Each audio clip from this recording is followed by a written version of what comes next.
the latest weather, traffic, and news updates online at 560theanswer.com. Now, from the Signature Bank Studios.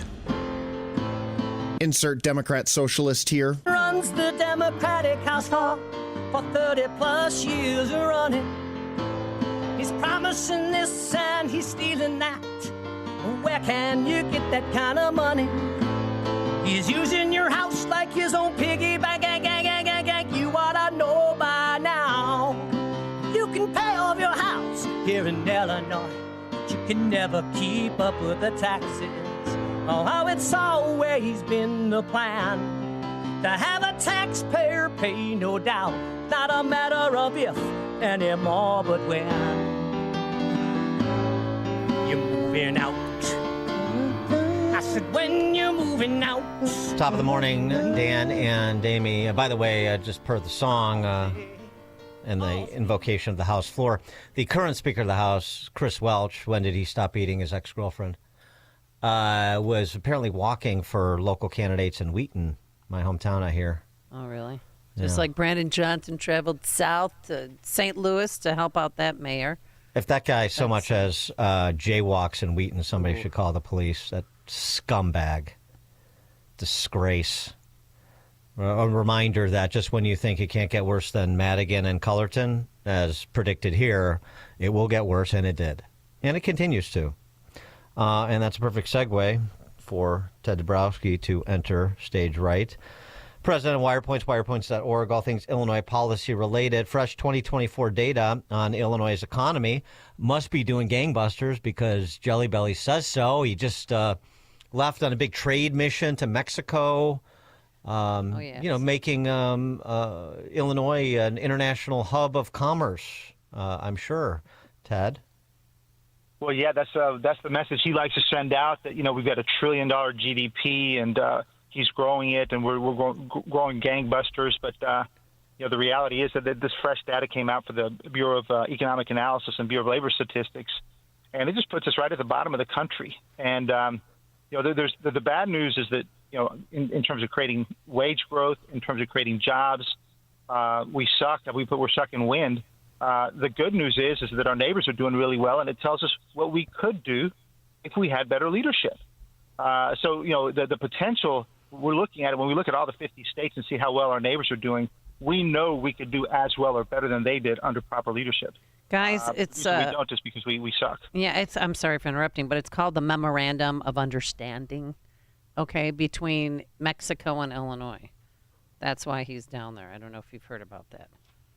Well, MOU MOU of that indicates what? What's the understanding?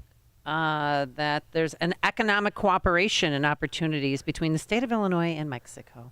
Well, that's just mindless, abstract bull jive. It's stupid. Something else too. FYI, it's not just looking at the macro numbers. In terms of economic performance, which pretty anemic, 1.2% GDP growth in 2024, which is a fraction of our Midwestern neighbors, as you mentioned, but also hourly earnings for actual workers. Yeah, I mean, that's the bottom line right there, right? You're talking about whether Illinois can prosper here or not, and we had 1.3% growth looking at the average of 2024 versus the average of 2023, 1.3% growth. And you had a place like, Kentucky, 3% growth, or Indiana, 2.6% growth. So, right, you're right. Or how about Wisconsin? Wisconsin, 6.4%. 6.4. Yeah. I mean, these are basically 5x Illinois' wage growth. And we've seen this. This is the same stuff for the last 6 years under Pritzker. It's been, and we've always been pretty bad in Illinois. The problem with Pritzker is that he goes around and cheerleads how great things are. When, I would argue that things are actually worse on a trend line under him. The only difference is that he got the billions in bailout from COVID, and the other governors before him didn't. Consistent with that, and the lack of a functioning opposition party so that the counter narrative is explained. In other words, the counter narrative being a synonym for the truth. February unemployment rate, 4.8%.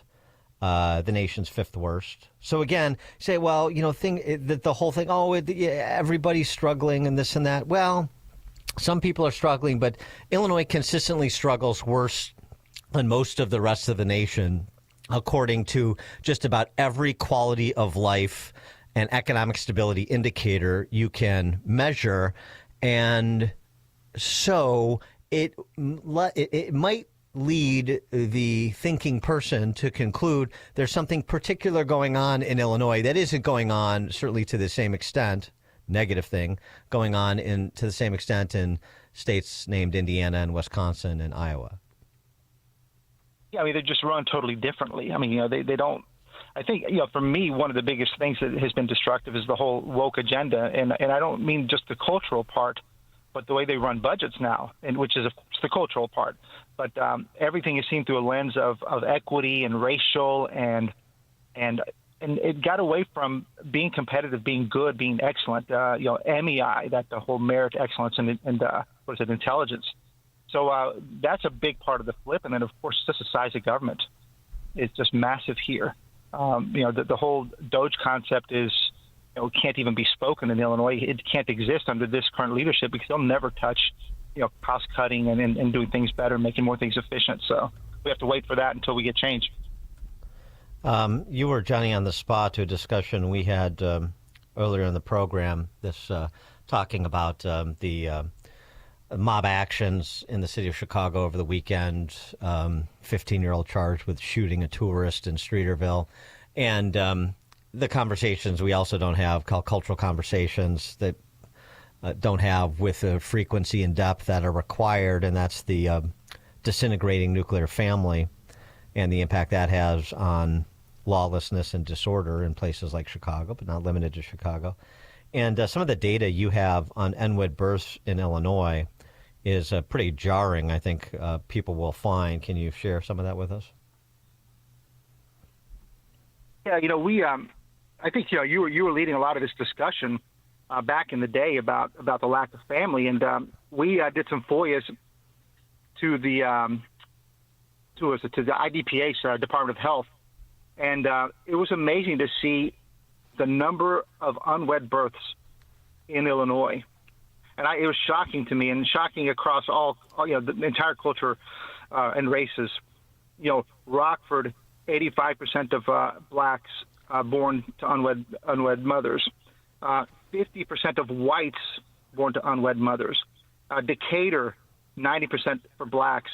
55% of white births to unwed mothers. It's, you have to think that, how can you preserve values? How can you do schooling? How can you, manage your children, your family, all of that when you have nearly 50% or more of unwed births? It's just impossible. Well, it is interesting. We can't talk about it, Dan. That's the whole point. It's racist to talk about.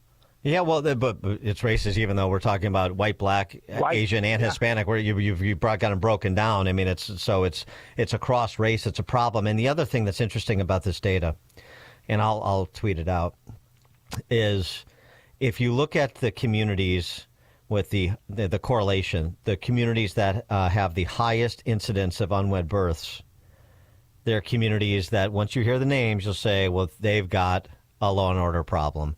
They've got a K through 12 performance problem. I mean, the whole state does, but the problems there are more acute. For example, let me tell you, more than 60% of births total, white, black, Asian, Hispanic, 60% of births unwed, Rockford, Peoria, Decatur, over 50% over 60% and Waukegan. Over 50% Springfield, right near 50 at 49% Joliet, 46% Chicago, 44% Champaign. And I missed it. And Cicero's at 59%. I missed Cicero. That's over. Yeah. So I mean, these are mid-size communities that, of course, we know have problems that are a microcosm of the problems that we see in Chicago. Yeah, and Dan, I would say that because Chicago at least has a bustling economy and strong areas. You go to a place like Decatur, and it's more widespread. It's bombed out. These cities are shrinking. It's sad. Waukegan still has some livelihood because it's got a huge influx of the Latinos and the entrepreneurship. But all these places they're tough, and it takes a dramatic flip of how we do things, and it's that dramatic flip about talking about life and culture, and and merit and excellence. And I think, well, until we do that, they will continue their declines like they're doing now. And Pritzker perpetuates it. You've seen him speaking at national events, talking about his support for DEI and for trans in the schools. If he spoke with just 10% of that passion about literacy and about family, we might be better off. But he will never do that. He's staying on his horse, and he's not getting off.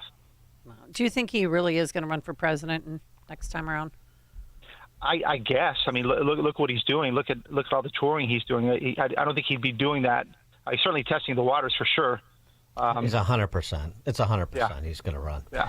It's more of a question whether he runs for governor again or not, and that's contingent on a calculus of what he thinks his position, how it enhances or doesn't enhance his position to run and ostensibly win re-election and then run for president as an incumbent governor, as compared to one out of office for 2 years. So I think he runs again because I just think it's a better position politically. But that's all he's thinking about. And the use of the governor's office is just a political calculation. It has nothing to do with wanting to get anything done. It's just whether or not that provides more leverage or less leverage for his presidential ambitions. That's it.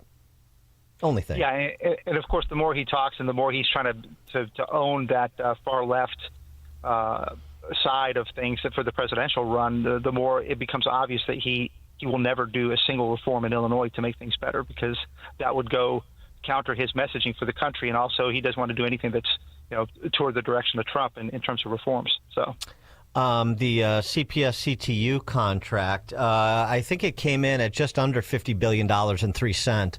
So it's a big win for taxpayers. A 16% increase for teachers over the next 6 years. Where can you get a gig like that? 4 years. Yeah. Okay. Yeah. So it's well. Did you say 16?